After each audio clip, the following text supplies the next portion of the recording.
ओम शांति मित्रों। ओम शांति। साथियों, जैसा कि हम अभी जान रहे हैं परमात्मा और देवी देवताओं के अंतर के बारे में, और पिछले चैप्टर में भाई साहब हमें बता रहे थे परमात्मा की क्वालिटीज़ के बारे में। तो आज हम इन्हीं क्वालिटीज़ के बारे में जानेंगे भाई साहब से। भाई साहब हमें बताइए।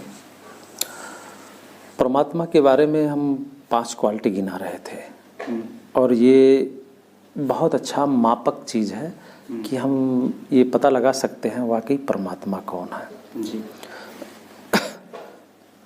तो क्या होगा, कोई मुझे ठग नहीं सकता, बेवकूफ़ नहीं बना सकता, क्योंकि अभी इतना ज़्यादा दुकान हो गया है परमात्मा के बारे में कि कन्फ्यूजिंग है, मनुष्य जान नहीं पाता। और इसी चक्कर में बहुत सारे लोग नास्तिक भी हो जाते हैं।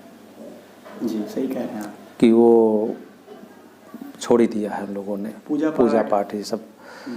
मिलते भी हैं, हमारे पास बहुत आते हैं अक्सर करके, और ये नहीं ज्ञान सुनने आते हैं। जब हम नास्तिक हैं, सुनने कहाँ से आएंगे, कोई माध्यम से मिल ही जाते हैं। तो परमात्मा का जो 5 तरीका है, 5 पॉइंट्स है, जिसके अंदर लग जाए, पॉइंट्स तो बहुत सारे हैं, लग जाए वो परमात्मा। पहला है सर्व, जिसको सारे धर्म वाले एक स्वरूप में याद करें। पहले भी बताया कि हिंदू का, इन सब का, मुस्लिम का, क्रिस्ट का, क्रिश्चियन का, अलग अलग नहीं, सब एक। दूसरा, परमात्मा हो सकता है जो सर्वोच्च हो, जिससे उससे ऊंचा कोई ना हो, उससे बड़ा कोई ना हो, उससे उपराम कोई ना हो, क्योंकि वो सर्व जगत का परम पिता है ना। उससे बड़ा अगर कोई हो गया तो परमात्मा वो नहीं हो सकता।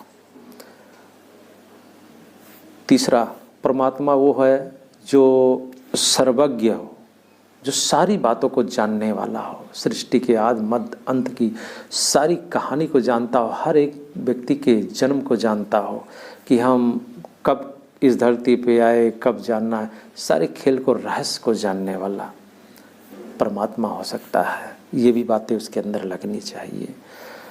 चौथी चीज़, परमात्मा हो सकता है जो सर्वगुणों में अनंत हो। सर्वगुणों में अनंत यानी सागर हो गुणों में और शक्तियों में, उसकी तुलना किसी गिनती से न की जाए।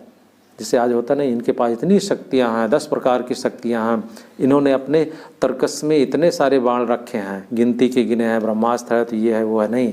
जैसा कि हम लोग रामायण देखते थे, धारावाहिक सीरियल जो आता था भाई साहब जी, उसमें जिस तरीके से लोग युद्ध कर रहे हैं जी, और उनके पीछे एक से एक तीर निकलता रहता है, चले जा रहे हैं, अनंत हो जी, निकलता रहता है। तो एक लिमिट नहीं है, उसको परमात्मा कहा जाएगा। शक्तियों गुणों का लिमिट ना हो, वो परमात्मा हो सकता है।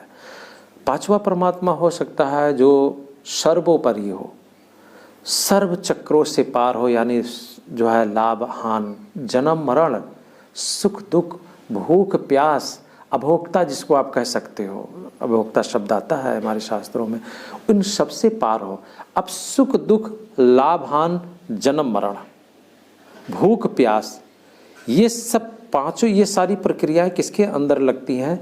जो आत्मा आकर इस प्रकृति रूपी शरीर को धारण कर लेगी, उन सबको तो ये लगना ही है। और शरीर धारण किया तो पाप भी होगा उससे, ऐसा ही पाप नहीं होगा।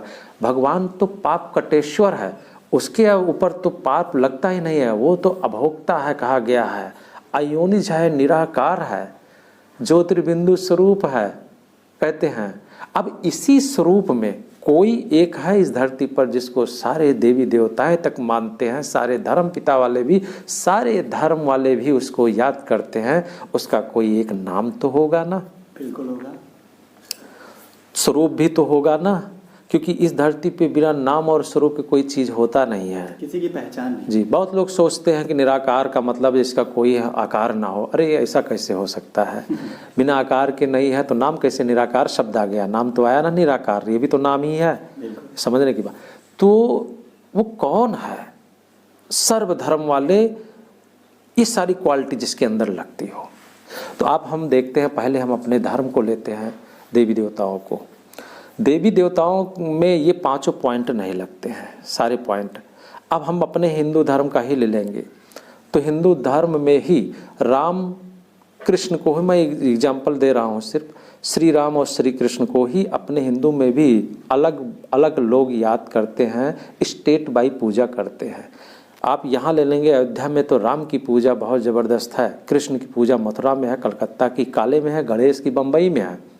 और कभी कभी तो द्वंद्व भी कर लेते हैं जो कुछ नासमझ टाइप के हैं, क्योंकि सब तो उसी के कहते हैं, सब उसी के रूप हैं, तो लड़ना क्या सीधा है। और है भी पात्र एक ही है, सब हैं शक्तियाँ उसी की। तो भाई मुस्लिम धर्म वाले राम कृष्ण को क्यों पसंद करेंगे, क्रिश्चियन धर्म वाले भी नहीं पसंद करेंगे, और हिंदू वाले भी दूसरे धर्म के पिताओं को नहीं पसंद करते हैं। मतलब ये खिचड़ी है, एक दूसरे को कोई पसंद नहीं कर रहा है, मतलब मनमुटाव है। हाँ, तो निश्चित है कहीं जो है सूत उलझा हुआ है ना, सुलझाने का हम प्रयास नहीं कर रहे हैं, डायरेक्ट गांठ जला ही दे रहे हैं।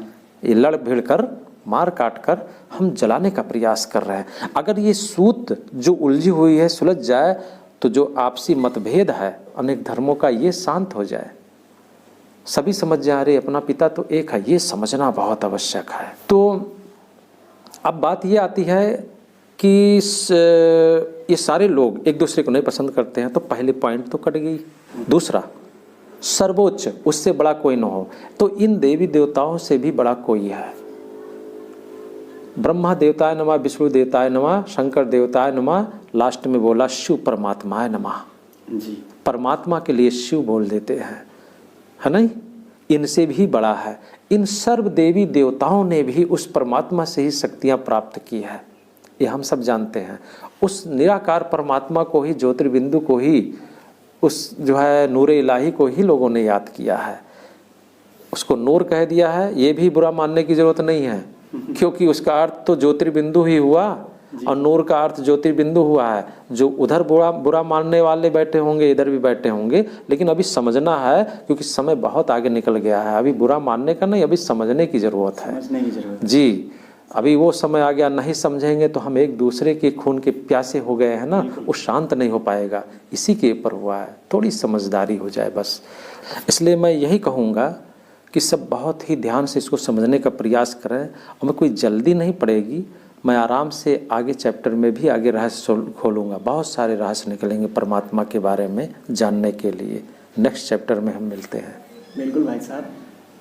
दोस्तों, कुछ हद तक हमारे जो मसले दिमाग में चलते रहते हैं, हम उन मसलों में कहीं ना कहीं फंसे हैं, उलझे हैं, लेकिन अब धीरे धीरे उन चीज़ों को सॉल्व करना हमें आ जाएगा और असल में पहचान होगी कि परमात्मा कौन है, देवी देवता कौन थे, और जिनकी हम पूजा कर रहे हैं वो असल में कौन है। बहुत ही अच्छे से हमें भाई साहब समझा रहे हैं और आगे भी हमें इसी तरह समझाते रहेंगे। और आपको हमारा ये कार्यक्रम कैसा लगता है प्लीज़ हमें कमेंट करके ज़रूर बताइए। और अब हमें दीजिए इस कार्यक्रम से इजाज़त। ओम शांति। ओम शांति।